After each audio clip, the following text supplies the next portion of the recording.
அப்புறம் தான் கே பாக்யராஜ்னு போட்டார். எங்கள் டைரக்டர் ஒன்றும் ஷாக் ஆகிட்டார். ஐயோ எவன் என் புதுசாக இருந்த கே பாக்யராஜ்னு வந்திருக்கு.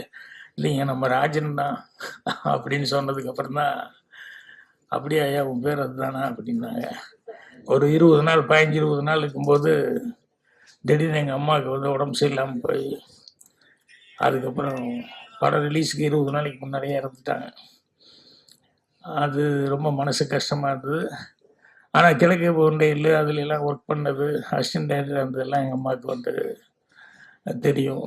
மரியாதைக்குரிய அனைத்து பத்திரிகையாளர் நண்பர்கள் மற்றும் ஊடக நண்பர்கள் எல்லாத்துக்கும் என்னுடைய பணிவான வணக்கம் தெரிவிச்சுக்கிறேன்.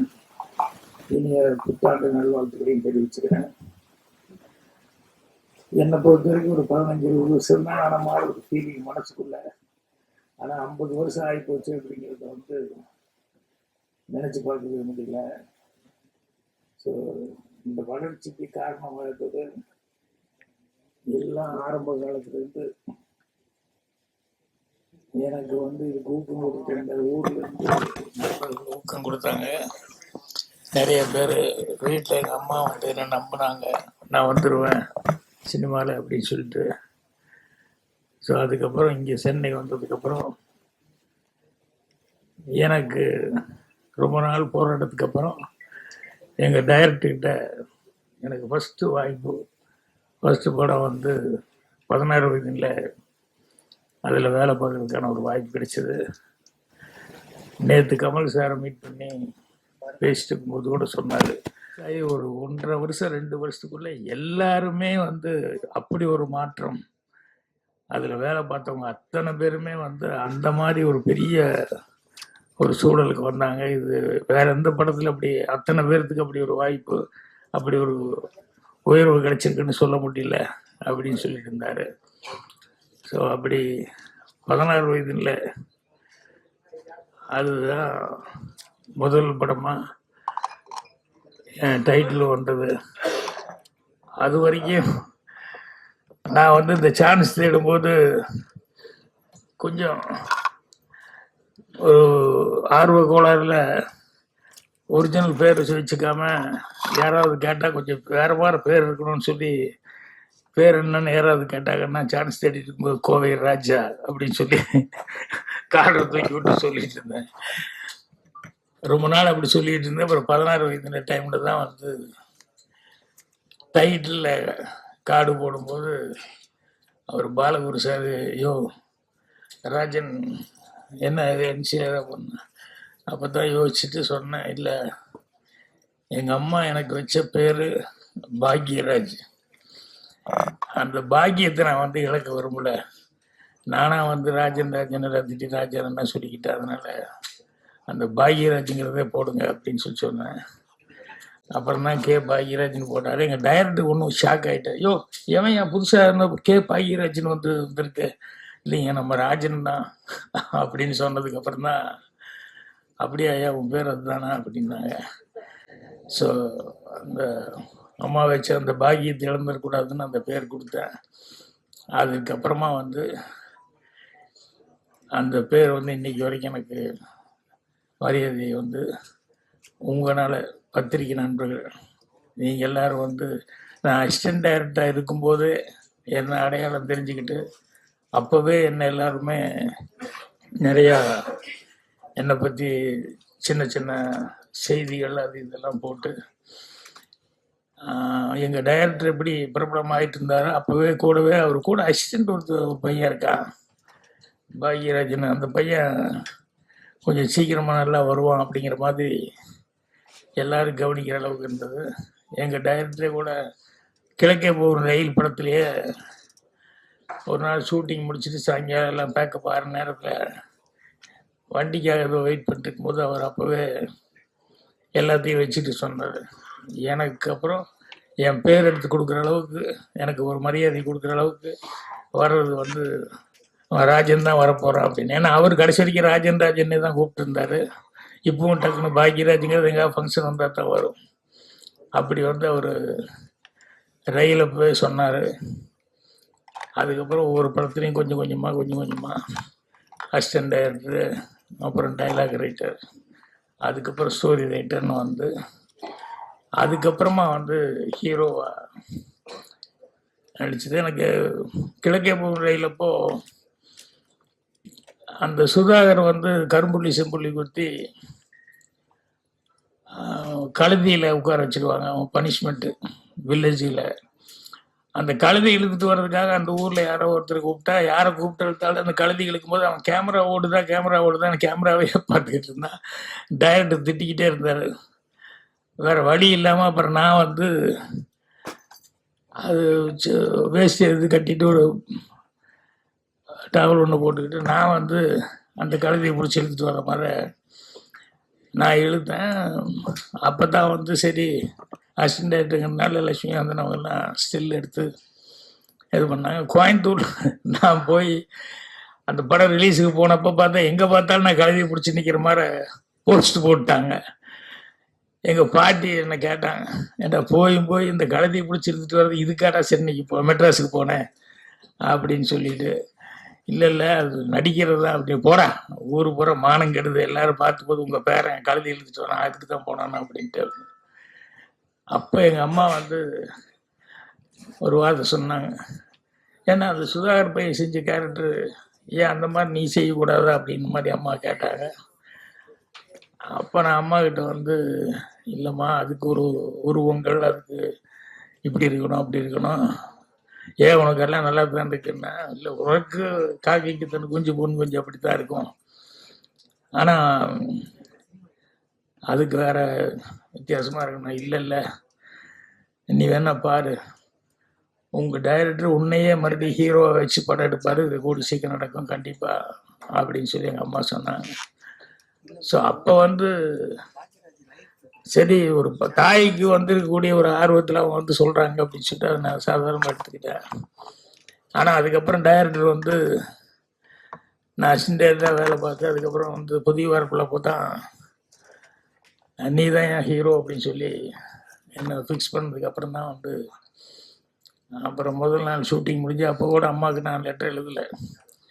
ஏன்னா ரஷ்ஷு சென்னைக்கு வந்து அதுக்கப்புறம் அங்கே கொண்டு வந்து தேனியில் ஒரு டென்ட்டில் கொண்டு ஒரு தேட்டரில் கொண்டு போட்டு பார்த்துட்டு ரஷ் பார்த்துட்டு காலையில் நிவாஸ் எங்கள் டைரக்டர்லாம் போய் பார்த்துட்டு வந்துட்டு ஓகே அப்படின்னு சொல்லி கை கொடுத்து நம்ம ஷூட்டிங் கன்டினியூ பண்ணுறோம், நல்லா இருக்குது, நீ ஹீரோ கன்ஃபார்ம்டு அப்படிங்கிற மாதிரி சொல்லிட்டு ஷூட்டிங் ஸ்டார்ட் பண்ணார். அதுக்கப்புறம் தான் அம்மாவுக்கே வந்து லெட்டர் எழுதினேன், இந்த மாதிரி உன் வாய் முகூர்த்தம் நீ சொன்ன மாதிரியே வந்து நான் வந்து ஹீரோவை வந்து நடிச்சிட்ருக்கிறேன் அப்படின்னு சொல்லிட்டு. ஆனால் ஒரு பேட் லக்கு படம் ரிலீஸுக்கு ஒரு 20 நாள் 15-20 நாள் இருக்கும்போது திடீர்னு எங்கள் அம்மாவுக்கு வந்து உடம்பு சரியில்லாமல் போய் அதுக்கப்புறம் படம் ரிலீஸுக்கு 20 நாளைக்கு முன்னாடியே இறந்துட்டாங்க. அது ரொம்ப மனசு கஷ்டமாக இருந்தது. ஆனால் கிழக்கு போண்டையில் அதுல எல்லாம் ஒர்க் பண்ணது அசிஸ்டன்ட் டைரக்டர் இருந்ததெல்லாம் எங்கள் அம்மாவுக்கு வந்து தெரியும். ஸோ புதிய வார்ப்புகளில் வந்து நான் நடித்து அவங்க பார்க்க முடியல. அதில் தான் ஒரு டைலாக் எழுதும்போது எழுதியிருப்பேன், இந்த பக்கத்து வீடு கூட்டிகிட்டு இருக்கும்போது பக்கத்தில் அந்த பூக்காரி கேரக்டர் ஒரு என்னவா தெரிய நீங்களே கூட்டிகிட்டு இருக்கீங்க, வீட்டில் சொல்லி ஒரு கல்யாணம் பண்ணி வச்சுட்டா உங்களுக்கு கொஞ்சம் சிரமம் இல்லாமல் சிரமம் குறையுமா. நான் கேஷுவலாக இல்லைங்க அம்மா அப்பா ஒருத்தர் எல்லாம் போய் சேர்ந்துட்டாங்க அப்படின்ட்டு, அதனால் நான் தான் பண்ணிக்கணும் அப்படிங்கிற மாதிரி சொல்லி சொன்னேன். நான் அதுக்கப்புறம் படம் பார்க்கும்போது தான் எனக்கு ஷாக் ஆனேன். ஏன்னா அம்மா இருக்கும்போதே அப்படி ஒரு டைலாக் எழுதிட்டேன், யாரும் இல்லை போய் சேர்ந்துட்டாங்க அப்படின்ட்டு. அப்போ சினிமாவில் சொல்லுவாங்க இல்லையா, ஆரம்பாடுற மாதிரி எதுவும் வார்த்தைகள் வரக்கூடாது அது இதுன்னு சொல்லிட்டு. ஸோ இப்படியெல்லாம் சொன்னதுங்கிறது அது படம் பார்க்கும்போது எனக்கே ஃபீலிங்காக இருந்தது. ஸோ புதிய வார்ப்புகளிலிருந்து அதுக்கப்புறம் அப்போவே பத்திரிகைகள் வந்து எல்லாருமே ஊடகங்களில் வந்து எனக்கு நல்ல ஒரு உத்வேகம் தர்ற மாதிரி என்னுடைய சூர்லாசித்திரங்களுக்கு முன்னாலேயே சிவப்பு ரோஜாக்கள் டைலாக்ஸ் எல்லாம் எழுதுனதுனால நிறமாறாத பூக்கள் கதை எழுதினேன். ஸோ எல்லாம் பத்திரிகை நண்பர்கள் எல்லாருமே வந்து எனக்கு ஊக்கம் கொடுத்தாங்க. அதுக்கப்புறமா ஒரு 3 படம் பண்ணதுக்கப்புறம் நான் சூர்லாசித்திரங்கள் வந்து பண்ணேன். ஸோ அது ஃபஸ்ட்டு படம் டைரக்ஷன் பண்ணதுலேருந்து அதுக்கப்புறம் படிப்படியாக உங்களுடைய ஆதரவுல. ஏன்னா அந்த ஹீரோவா நடிச்சா ஹீரோவா ஃபர்ஸ்ட் படம் ஹீரோவா நடித்தேன். அதுக்கப்புறம் பார்த்தா அடுத்த படமே வந்து வில்லனா நடித்தேன். கன்னி பருவத்தில வந்து நான் வேலை பார்த்த கம்பெனி அப்படிங்கிறதுனால அங்கே வேற ஆள் கிடைக்கலன்னு நான் யாருக்காவது டெஸ்ட் எடுத்துட்டு இருக்கும்போது அதை பார்த்துக்கிட்டே இருந்துட்டு இல்லை அவரே நடிக்க வச்சா நல்லா இருக்கும்னு சொல்லிட்டு வில்லன் ரோல் செய்ய சொன்னாங்க. கன்னி பருவத்தில் வில்லன் ரோல் செஞ்சேன். அப்போ கூட நடிக்கிறதுக்கு இஷ்டம் இல்லாமல் டைரக்ஷன் மட்டும் பண்ணால் போதுன்னு நினச்சேன். ஆனால் சோர்லா சித்திரங்கள் ஸ்டார்ட் பண்ணப்போ அந்த கேரக்டருக்கு போட்டிருந்தாலும் எங்கேயோ டப்புன்னு ஒரு வாரம் இருக்கும்போது போயிட்டான். அவனுக்கு தான் நன்றி சொல்லணும். ஏன்னா அவன் போனதுனால தான் நான் வந்து மறுபடியும் மேக்கப் போட்டு டைரக்ஷன் பண்ணேன். அதுலேருந்து அப்புறம் ப்ரொடியூசர் இல்லை நீயே பண்ண அப்படின்னு சொல்லிட்டாங்க. ஸோ இன்னைக்கு வரைக்கும் உங்களுடைய ஆதரவில் எனக்கு எல்லாமே நல்லபடியாக நடந்துருக்கு. அதுக்கு உங்கள் எல்லாத்துக்குமே நன்றி சொல்லணும்.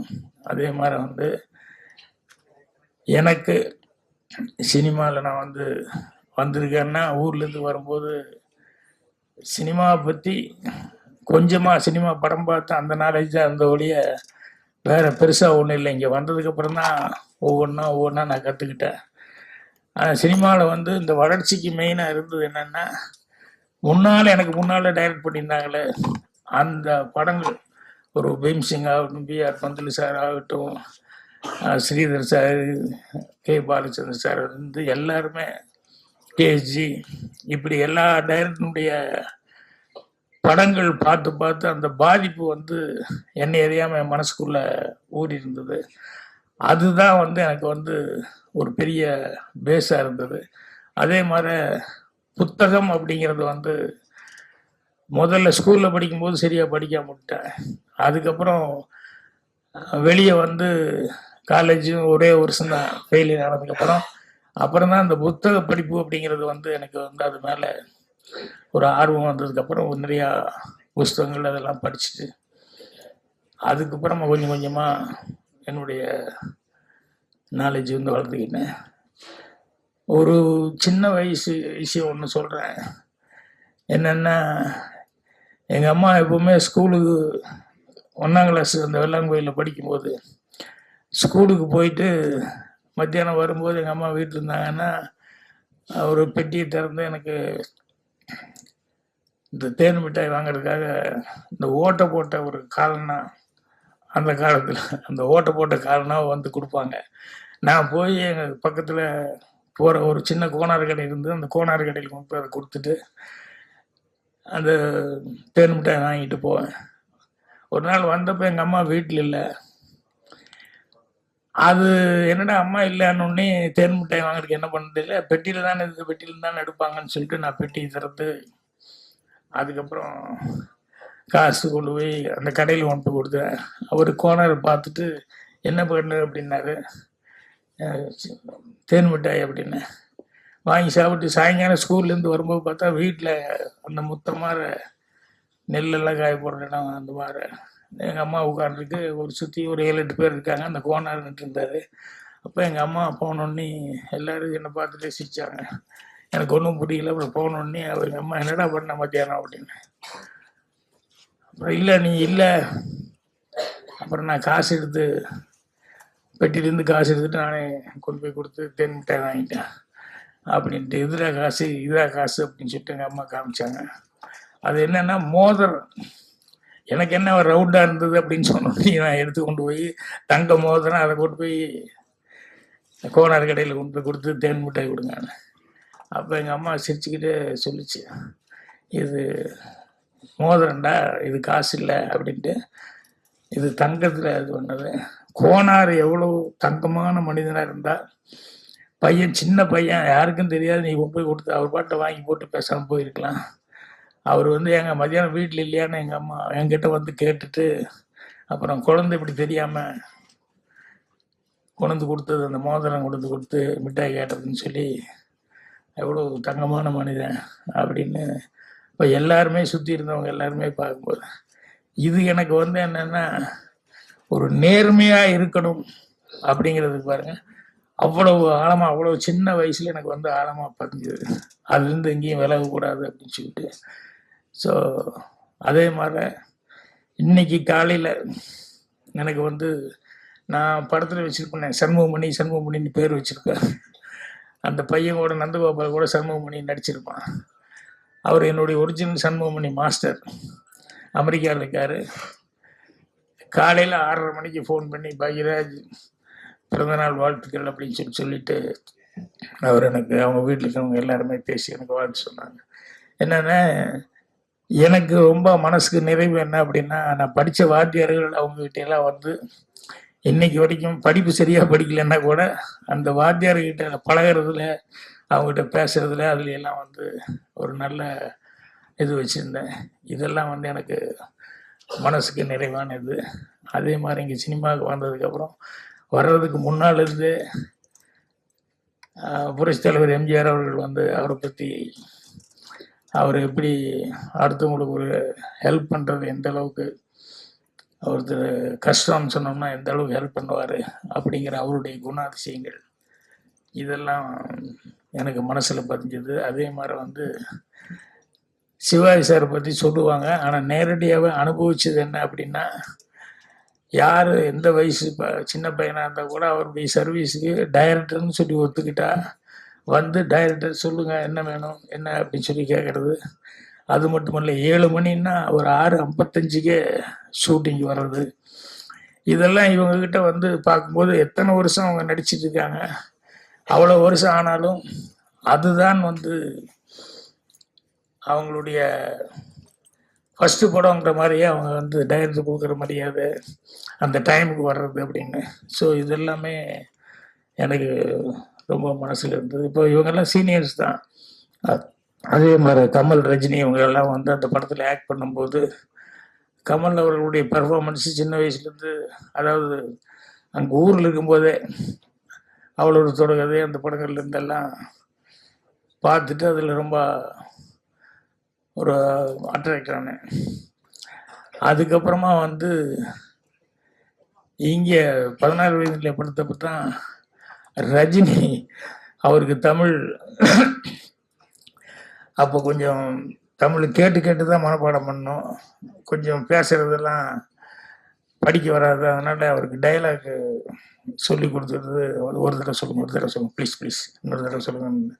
ஸோ ஒரு 8 தடவை 10 தடவை சொல்லுவார்.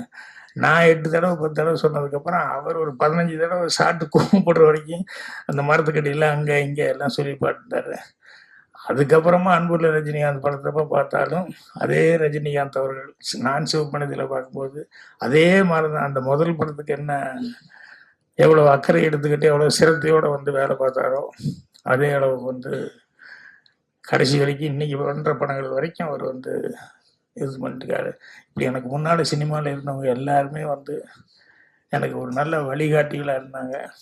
அதை வச்சுக்கிட்டு தான் நான் வந்து என்னுடைய உயர்வுக்கு அதெல்லாம் காரணமாக இருந்தது. மெயினாக பத்திரிகை நண்பர்கள் படம் போட்டு ப்ரிவியூ, நான் ப்ரிவியூவில் கூட யாருக்கிட்டையும் ஒன்றும் முடிஞ்சதுக்கப்புறம் அப்போல்லாம் ஒரு இது மாதிரி வைப்பாங்க, சும்மா கெட் டுகெதர் மாதிரி. பட் அங்கே நான் படத்தை பற்றி எதுவுமே பேச மாட்டேன். என்னென்னா அவங்களா பார்த்துட்டு அவங்களா எழுதுறது அதுதான் கரெக்டாக இருக்க முடியும். நம்ம வேறு மாதிரி படத்தை பற்றி எதுவும் பேசக்கூடாது அப்படிங்கிற மாதிரி. அதே மாதிரி வந்து படத்தை பார்த்துக்கிட்டு கரெக்டான ஒரு விமர்சனங்களை வந்து என்னுடைய ஒவ்வொரு படத்துக்கும் அது கிடச்சிக்கிட்டே இருந்தது.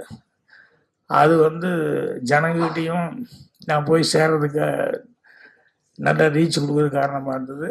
அதே மாதிரி எல்லா பத்திரிகை நண்பர்கள்கிட்டையும் எனக்கு ஒரு நல்ல ஒரு நட்பு தொடர்ந்தது. ஸோ இன்றைக்கி 50 வருஷம் ஆகிப்போச்சு அப்படிங்கிறது வந்து எனக்கு நினச்சி பார்த்தா மலை பார்த்தா இருக்குது 50 வருஷமா அப்படின்னு சொல்லிட்டு. ஸோ இன்னும் நடிக்கிறது பண்ணிகிட்ருக்கிறேன். அதோடு இப்போ அடுத்தது வந்து இந்த வருஷத்தில் வந்து வெப் சீரிஸும் படமும் டைரக்ட் பண்ணுறதுக்கான ஒரு பேச்சுவார்த்தை நடந்துட்டுருக்கு. ஸோ கண்டிப்பாக இந்த வருஷத்துலேருந்து மீண்டும் வந்து ஒரு புது உத்வேகத்தோட படங்கள் செய்யலாம் அப்படிங்கிற ஒரு இதில் இருக்கிறேன். ஸோ எல்லாத்துக்கும் காரணமானவங்க எங்கள் டைரக்டர்லேருந்து முன்னால் டைரக்ட் பண்ணவங்க அவங்க. அப்புறம் வந்ததுக்கப்புறம் சினிமாவில் தான் நாங்கள் வர்றதுக்கு சான்ஸ் கிடச்சி படம்லாம் டைரக்ட் பண்ணுறதுக்கு எல்லாம் காரணமாக இருந்தது அப்படிங்கிறது வந்து பத்திரிகை நண்பர்களான நீங்கள். ஸோ உங்களுடைய இது எங்கள் டைரக்டருக்கு எப்படி ஃபஸ்ட்டு படத்தில் 16 வயது கொடுக்கும்போது எல்லாத்தினுடைய விமர்சனங்கள் எந்த அளவுக்கு இருந்தது அப்படின்னு சொல்லிட்டு. ஏன்னா அப்போல்லாம் வந்து இந்த விமர்சனம் வந்து ஜனங்க நிறைய வந்து விமர்சனம் பார்த்துக்கிட்டு தான் படம் பார்க்கணுங்கிற மாதிரி நிறையா எதில் என்ன விமர்சனம் வருது அப்படின்னு சொல்லிட்டு அப்படி இது பண்ணிட்டு இருப்பாங்க. ஸோ அதனால உங்களுடைய பணி அப்படிங்கிறது வந்து ரொம்ப ஒரு சிறப்பான பணி. அதனால் உங்கள் எல்லாத்துக்குமே இன்றைக்கி என்னுடைய மனமார்ந்த நன்றியை தெரிவிச்சுக்கிறேன்.